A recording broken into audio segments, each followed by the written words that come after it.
Run out একটা phrasal verb যার মানে কোনো কিছু ফুরিয়ে যাওয়া বা শেষ হয়ে যাওয়া, যেমন ঘরের চাল, নুন, তেল, আবার পেশেন্স, আবার আইডিয়া, সময় বা টাকা, এগুলো যখন শেষ হয়ে যাচ্ছে বোঝাচ্ছি, তখন আমরা ফ্রেজাল ভার্ব ইউজ করব run out.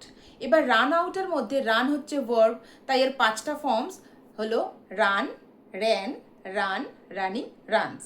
According to tense সবকটা ভার্বই আমরা ইউজ করতে পারি সেন্টেন্সে। এবার রান আউট এই ফ্রেজাল ভার্বটাকে আমরা দুরকমভাবে ব্যবহার করতে পারি। নাম্বার 1, যদি বলতে চাই শুধু সময় শেষ হয়ে যাচ্ছে, তাহলে বলতেই পারি টাইম ইজ রানিং আউট, সময় শেষ হয়ে যাচ্ছে, টাইম ইজ রানিং আউট।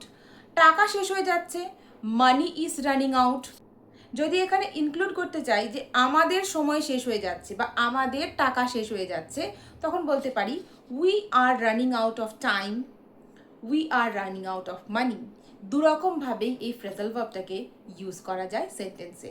এখন তুমি কিছু সেন্টেন্স বানাও, সেগুলোকে পড়ো এবং ডেলি লাইফে এই ফ্রেজাল ভার্বটাকে ইউজ করো, তাহলেই হবে অ্যাকচুয়াল শেখা। আর আমাদের ভিডিওটাকে লাইক করো, সাবস্ক্রাইব করো আর কমেন্টে লিখে জানাও এই ভিডিওটা তোমার কেমন লাগলো।